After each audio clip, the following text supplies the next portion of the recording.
ಎಲ್ಲರಿಗೂ ನಮಸ್ಕಾರ. ಸ್ವಾತೀಸ್ ಟೇಸ್ಟಿ ಕಿಚನ್ಗೆ ಸ್ವಾಗತ. ಇವತ್ತು ನಾನು ಕಡಲೆಬೇಳೆ ಹೋಳಿಗೆ ಮಾಡ್ತಾ ಇದ್ದೀನಿ. ಉತ್ತರ ಕರ್ನಾಟಕ ಕಡೆ ಹೂರಣ ಹೋಳಿಗೆ ಅಂತ ಹೇಳ್ತಾರೆ. ಈ ಕಡೆ ಬೆಂಗಳೂರು, ಮೈಸೂರು, ಸೌತಲ್ಲಿ ಒಬ್ಬಟ್ಟು ಅಂತ ಹೇಳ್ತಾರೆ. ಇದನ್ನು ಸುಮಾರು ವಿಧಾನದಲ್ಲಿ ಮಾಡ್ತಾರೆ. ನಾನು ಸಿಂಪಲ್ ವಿಧಾನದಲ್ಲಿ ಯಾವ ಥರ ಮಾಡೋದನ್ನು ಹೇಳ್ಕೊಡ್ತೀನಿ. ಅದಕ್ಕೂ ಮುಂಚೆ ಪ್ಲೀಸ್ ನನ್ನ ಚಾನಲ್ ಸಬ್ಸ್ಕ್ರೈಬ್ ಮಾಡ್ಕೊಳ್ಳಿ. ಪಕ್ಕದಲ್ಲಿರೋ ಬೆಲ್ ಐಕಾನ್ ಪ್ರೆಸ್ ಮಾಡಿ. ಆದಷ್ಟು ಈ ವಿಡಿಯೋನ ಫ್ರೆಂಡ್ಸ್ ಆ್ಯಂಡ್ ಫ್ಯಾಮಿಲಿ ಮೆಂಬರ್ಸ್ಗೆ ಶೇರ್ ಮಾಡಿ.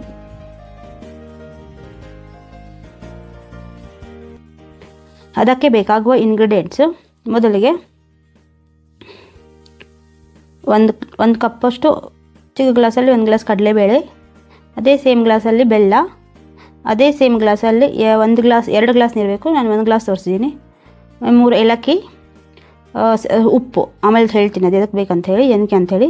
ಮೊದಲಿಗೆ ಕಡಲೆಬೇಳೆ ತೊಳೆದು ಅದರ 2ರಷ್ಟು ನೀರು ಹಾಕಿ 5 ವಿಸಿಲ್ ಹೊಡೆಸ್ಕೋಬೇಕು. 5 ವಿಸಿಲ್ ಹೊಡೆಸಿದ ಮೇಲೆ ಮತ್ತೆ ಅದರಲ್ಲಿ ಎಕ್ಸ್ಟ್ರಾ ನೀರು ತೆಗೆದು ಅದು ಗ್ಯಾಸ್ ಸ್ಟವ್ ಮೇಲೆ ಇಡಬೇಕು. ಅದು ಎಕ್ಸ್ಟ್ರಾ ನೀರು ತೆಗೆದು ಗ್ಯಾಸ್ ಸ್ಟವ್ ಮೇಲೆ ಇಟ್ಟಿದ್ದೀನಿ. ಇವಾಗ ಈ ಥರ ಆಗಿದೆ ಅದು. ಅದರಲ್ಲಿ ಇವಾಗ ಅದು ಬೆಲ್ಲ ತೊಗೊಂಡಿರ್ತಿದ್ದಲ್ಲ, ಬೆಲ್ಲ ಹಾಕಬೇಕು. ಇವಾಗ ಬೆಲ್ಲ ಹಾಕಬೇಕು. ಬೆಲ್ಲ ಹಾಕಿ ನೆಕ್ಸ್ಟು ಚೆನ್ನಾಗಿ ಕಲಿಸ್ಕೊಳ್ಬೇಕು. ಅದೆಲ್ಲ ಮಿಕ್ಸ್ ಆಗಬೇಕು, ಚೆನ್ನಾಗಿ ಮಿಕ್ಸ್ ಆಗಬೇಕು. ಚೆನ್ನಾಗಿ ಮಿಕ್ಸ್ ಮಾಡಿಕೊಂಡು ಇವಾಗ ಸ್ವಲ್ಪ ಅದು ಏಲಕ್ಕಿ ಸುಲಿದ್ಬಿಟ್ಟು ಅದು ಹಾಕ್ಬಿಡಬೇಕು. ಹಾಕಿ ಹಂಗೆ ಗ್ಯಾಸ್ ಸ್ಟವ್ ಮೇಲೆ ಇಟ್ಬಿಡಬೇಕು. ಅದು ಸ್ವಲ್ಪ ಬಿಸಿ ಆದಮೇಲೆ ಸ್ವಲ್ಪ ಉಪ್ಪು, ಅದು 2 ಹರಳು ಉಪ್ಪು ಇರ್ತೈತಲ್ಲ, ಅದು ಸ್ವೀಟಲ್ಲಿ ಹಾಕಬೇಕು. ಇವಾಗ ಹಾಕಿದರೆ ಹೋಳಿಗೆ ಚೆನ್ನಾಗಿ ಟೇಸ್ಟ್ ಬರುತ್ತೆ. ಸ್ವೀಟ್ ಕರೆಕ್ಟ್ ಇದ್ರೂ ಟೇಸ್ಟ್ ಒಂಥರ ಡಿಫ್ರೆಂಟಾಗಿ ಚೆನ್ನಾಗಿ ಬರುತ್ತೆ. ಅದಕ್ಕೆ ನಾನು ಇವಾಗ ಅದರಲ್ಲಿ ಎಕ್ಸ್ಟ್ರಾ ಸ್ವಲ್ಪ ಉಪ್ಪು ಹಾಕಿರೋದು. ಒಂದು ಸತಿ ಇದು ಟ್ರೈ ಮಾಡಿ, ಈ ಥರ ಟ್ರೈ ಮಾಡಿ, ಗೊತ್ತಾಗುತ್ತೆ ನಿಮಗೆ ಟೇಸ್ಟ್ ಯಾವ ಥರ ಇರುತ್ತೆ ಅಂಥೇಳಿ. ಅದು ಅಲ್ಲಿ ಕುದಿಯೋಷ್ಟರಲ್ಲಿ ಇಲ್ಲಿ ಹಿಟ್ಟು ಕಲಿಸ್ಕೊಂಡ್ಬಿಡಬೇಕು. ಹಿಟ್ಟು ಫಸ್ಟು ಒಂದು 400 ಗ್ರಾಮು ಗೋಧಿ ಹಿಟ್ಟು ತೊಗೊಂಡಿದ್ದೀನಿ. ಅದರಲ್ಲಿ ರುಚಿಗೆ ತಕ್ಕಷ್ಟು ಸ್ವಲ್ಪ ಉಪ್ಪು ಹಾಕಬೇಕು. ಹಾಕಿ ಸ್ವಲ್ಪ ಎಣ್ಣೆ ಹಾಕೋಣ. 1 ಸ್ಪೂನ್ ಎಣ್ಣೆ ಹಾಕಬೇಕು. 1 ಸ್ಪೂನ್ ಎಣ್ಣೆ ಹಾಕಿ ಅದು ಚೆನ್ನಾಗಿ ಸ್ಮೂತ್ ಆಗುವಷ್ಟು ಕಲಿಸ್ಬೇಕು. ಚಪಾತಿ ಹಿಟ್ಟು ಅದಕ್ಕಿಂತ ಸ್ವಲ್ಪ ಸ್ಮೂತ್ ಇರಬೇಕು. ಸ್ಮೂತ್ ಇದ್ದರೆ ಹೋಳಿಗೆ ಚೆನ್ನಾಗಿ ಸ್ಮೂತಾಗಿ ಬರುತ್ತೆ. ಸೊ ಅದಕ್ಕೆ ಚೆನ್ನಾಗಿ ಹಿಟ್ಟು ಕಲಿಸ್ಕೊಂಡು ಸ್ವಲ್ಪ ನೀರು ಎಷ್ಟು ಬೇಕು ಅಷ್ಟು ಸ್ವಲ್ಪ ನೀರು ಹಾಕಿ ಚೆನ್ನಾಗಿ ಕಲಿಸ್ಕೋಬೇಕು.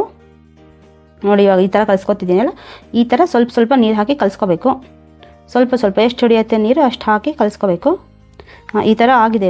ಇವಾಗ ಸ್ವಲ್ಪ 1-2 ಸ್ಪೂನು ಆಯಿಲ್ ಹಾಕಿ ಹಾಗೆ ಸೆಟ್ ಮಾಡೋಕೆ ಇಟ್ಬಿಡಬೇಕು. ಒಂದು ಸೈಡ್ ಇಟ್ಬಿಡೋಣ. ಇವಾಗ ನೆಕ್ಸ್ಟ್ ಈ ಥರ ಇದು ಮಾಡಿ, ಇದು ಪೂರ್ತಿ ಎಲ್ಲ ಸ್ಮೂತಾಗಿ ಮಾಡಿ ಇದ್ರ ಮೇಲೆ ಒಂದು ಪಾತ್ರೆ ಮುಚ್ಚಿ ಸೈಡ್ ಎತ್ತಿ ಬಿಟ್ಬಿಡೋಣ. ಇವಾಗ ಇದು ಹೆಂಗಾಗಿದೆ ನೋಡಬೇಕು. ಇವಾಗ ಸ್ವಲ್ಪ ನೀರಿದೆ, ಇನ್ನೂ ಸ್ವಲ್ಪ ನೀರು ಹೋಗಬೇಕು. ನೀರು ಹೋಗಿ ಇನ್ನು ಸ್ವಲ್ಪ ಗಟ್ಟಿ ಆಗಬೇಕು ಅದು. ಈಗ ಸ್ವಲ್ಪ ಅರಿಶಿನ ಪುಡಿ ಆ್ಯಡ್ ಮಾಡ್ತಿದ್ದೀನಿ. ಯಾಕಂದರೆ ಕಲರ್ ಚೆನ್ನಾಗಿ ಬರುತ್ತೆ ಹೋಳಿಗೆದು. ಯೆಲ್ಲೋಯಿಶ್ ಕಲರ್ ಚೆನ್ನಾಗಿದ್ದರೆ ನೋಡೋಕ್ಕೆ ಚೆನ್ನಾಗಿ ಅನಿಸುತ್ತೆ. ತಿನ್ನೋಕ್ಕೂ ಇಷ್ಟಪಟ್ಟು ತಿನ್ಬೋದು. ಕಲರ್ ಚೆನ್ನಾಗಿದೆ ಅಂತ ಚಿಕ್ಕ ಮಕ್ಕಳಿಗೂ ಇಷ್ಟ ಆಗುತ್ತೆ.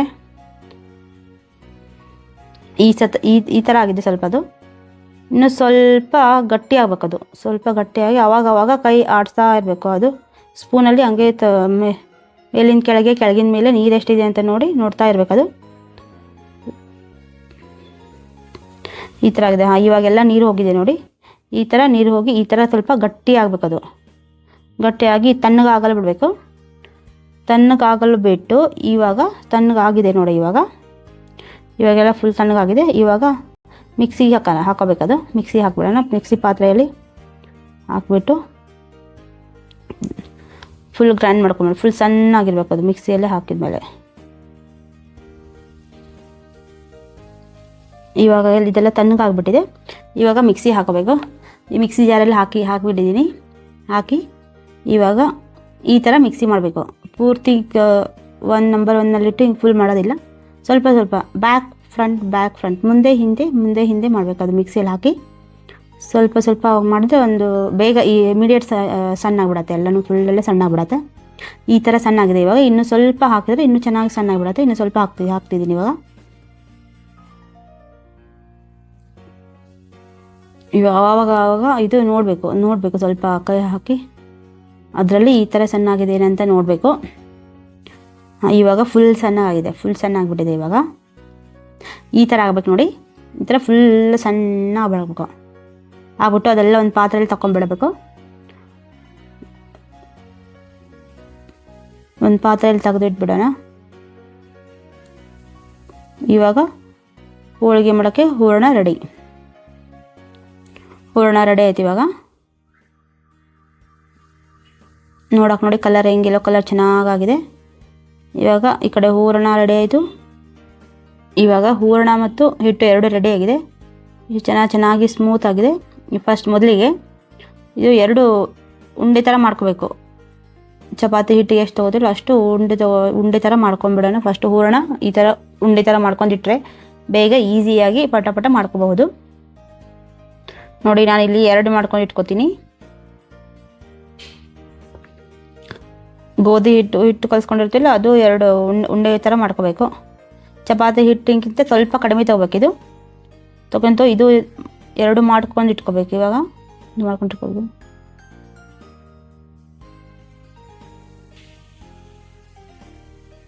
ಈ ಥರ ಒಂದು ಸ್ಟೀಲಿಂದ ಇದು ತೊಗೊಂಡಿದ್ದೀನಿ, ಪ್ಲೇಟ್ ಥರ ಇದೆ, ಅದು ತೆಳ್ಳಗಿದೆ. ಆ ಥರ ತೊಗೊಂಡು ಅದ್ರ ಮೇಲೆ ಇದು ಹೋಳಿಗೆ ಮಾಡೋಕ್ಕೆ, ಪರೋಟ ಮಾಡೋಕ್ಕೆ ಎಲ್ಲನೂ ಬರುತ್ತೆ. ಇದ್ರ ಬದಲು ಬಟರ್ ಪೇಪರನ್ನು ತೊಗೋಬೋದು.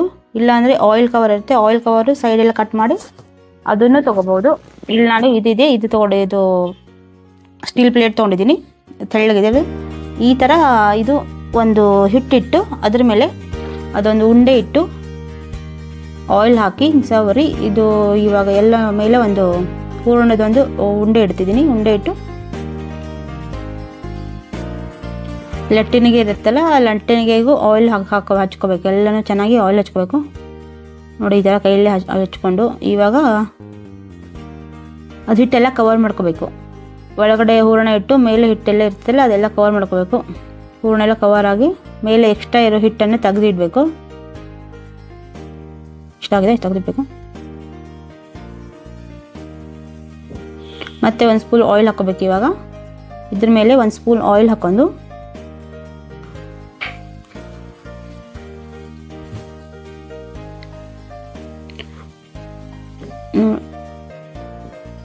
ನಿಧಾನಕ್ಕೆ ಲಟ್ಟಿಸ್ಕೋಬೇಕು. ಅದು ಸ್ಲೋ ಆಗಿ ಲಟ್ಟಿಸ್ಕೋಬೇಕು. ಈ ಕಡೆ ಗ್ಯಾಸ್ ಹಚ್ಚಿಕೊಂಡು ಹಂಚಿಟ್ಕೊಂಡು ಬಿಸಿ ಮಾಡೋಕೆ ಇಟ್ಬಿಡೋಣ. ಹಂಚು ಬಿಸಿ ಆದರೆ ಬೇಗ ಇಮಿಡಿಯೇಟ್ ಆಗುತ್ತೆ ನೋಡಿ. ಈ ಥರ ಸ್ಲೋ ಆಗಿ ಲಟ್ಟಿಸ್ಕೋಬೇಕು. ಎಣ್ಣೆ ಬೇಕಾದ್ರೆ ಜಾಸ್ತಿ ಹಾಕೋಬಹುದು, ನಾನು ಸ್ವಲ್ಪ ಕಡಿಮೆ ಹಾಕೊಳ್ತಿದ್ದೀನಿ.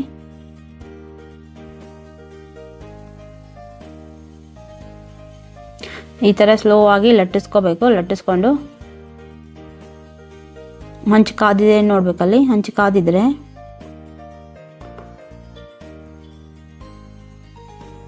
ಈ ಥರ ಸ್ಲೋ ಆಗಿ ಎತ್ತಿ ಹಂಚು ಮೇಲೆ ಹಾಕಬೇಕು. ಅದು ಒಳಗೆ ನಿಧಾನಕ್ಕೆ ಹಾಕಬೇಕು.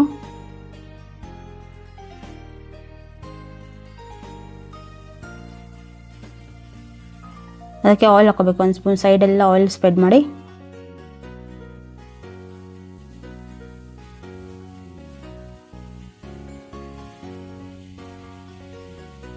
ಹಾಕಬೇಕು. ಈಗ ಟರ್ನ್ ಮಾಡಿ ಈ ಕಡೆನೂ ಆಯಿಲ್ ಹಾಕಬೇಕು. 2 ಸೈಡ್ ಆಯಿಲ್ ಹಚ್ಚಬೇಕು, ಚೆನ್ನಾಗಿ ಸ್ಪ್ರೆಡ್ ಮಾಡಬೇಕು.